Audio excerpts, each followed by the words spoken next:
I think one of my favorite things about low poly foods is the amount of imagination that sometimes it requires you to have, or at least what it encourages you to just make believe, you know? For example, this is a peanut butter and jelly sandwich, because it could also be a mattress. I went and found a bunch of references for low poly foods that I love. Some maybe people would argue are not low poly foods. I don't know, y'all. I was inspired by two main things. The first one is this bowl of potato salad from the Rugrats video game, The Search for Reptar. Highly recommend it if you want to watch an entire episode of Rugrats through the lens of a not so great PS1 mechanics. The other thing that I was super inspired by was the life cookies from Ape Escape. I love Ape Escape. I love Ape Escape so much. I'm so bad at that game, but also I try my best. Mostly because I would watch my older sister play it. She was very good at it. Spectre's Factory and the TV tower. Dumb levels. Dumb. I was like, yeah, I want to make low poly food. How? So I downloaded Blender. Awful. Blender's great. Me, no patience. Not a lick of patience. I wanted to be immediately good at it, and I was not. So, like any normal person would, I came across a game called PS1 Cooking. You can play different recipes, like different levels of recipes, and you're an artist and you're sculpting physical, real life PS1 low poly foods. There is a macaroni and cheese pizza level, and okay, we're gonna get cooking.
I finally have glued the freaking pizza together. Ugh. Yes, I was avoiding it.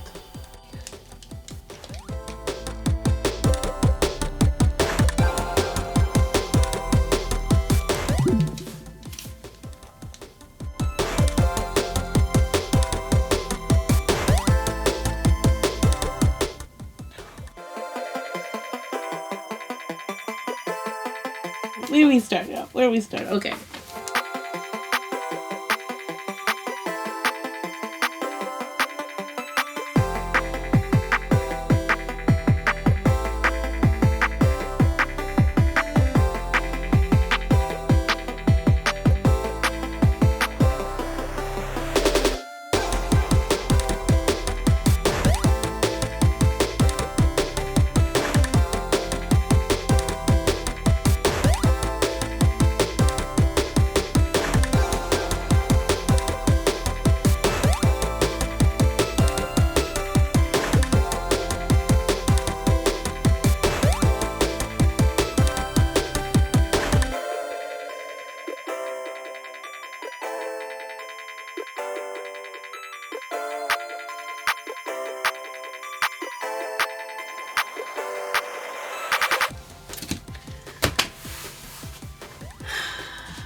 I thought about that grill from time to time because I thought, like, as a kid, I thought it was real, and then I was like, surely this isn't real. But I think in an episode, did they, like, meet George Coleman?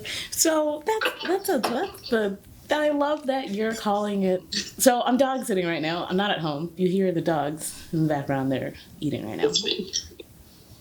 This all started because I'm working on the PS1 video, and I was making a little PS1 startup menu. It involves possibly a hamburger cooking inside of a PS1. I was looking for Foley, the sound. I was like, I can try to find the sound. I had to set up my camera for this because I was like, I don't know if I'm going to be able to tell it with this much enthusiasm again because it happened last night.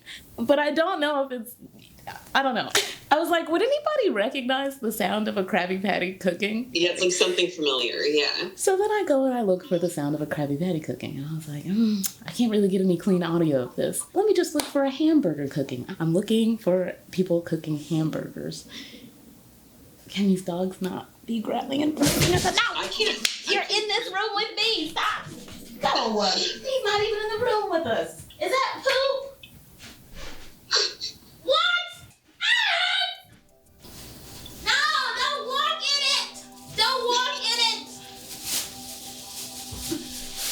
I brought you in here so you can eat your breakfast away from the other dog, not so you can shit on the rug.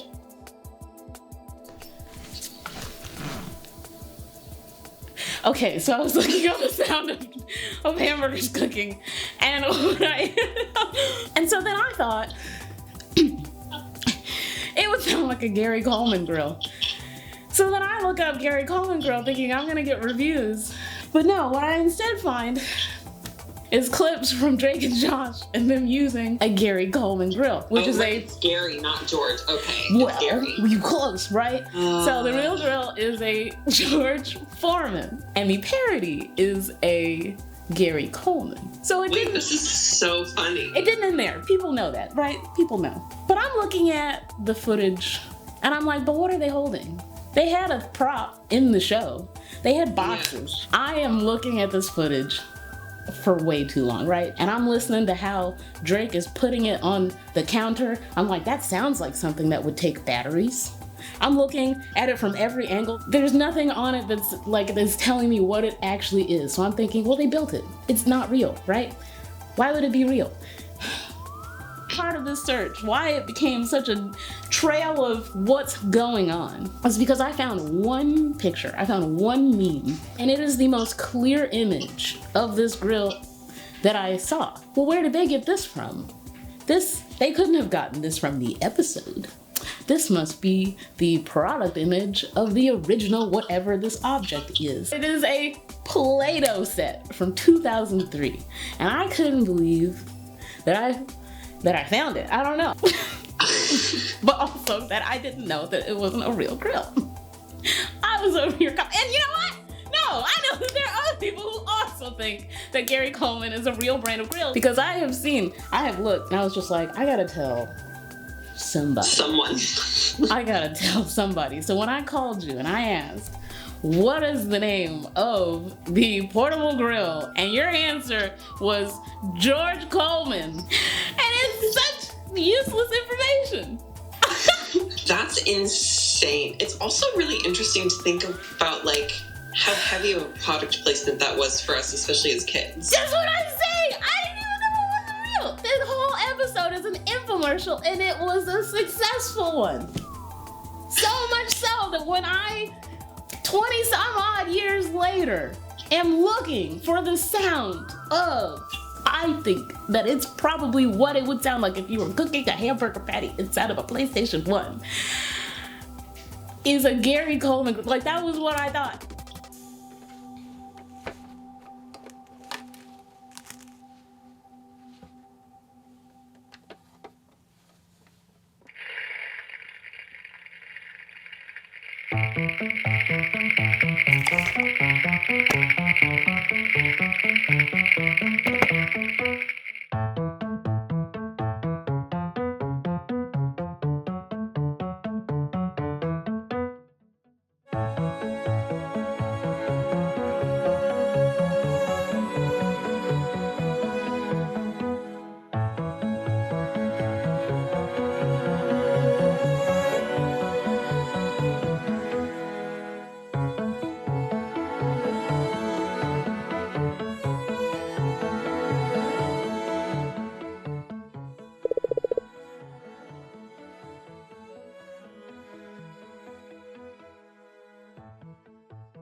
Let's just be grateful, and let's just keep going. Let's just keep on going.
I didn't expect for this to become a game review, but I gotta say, I struggled. I struggled with the macaroni and cheese level like you wouldn't believe.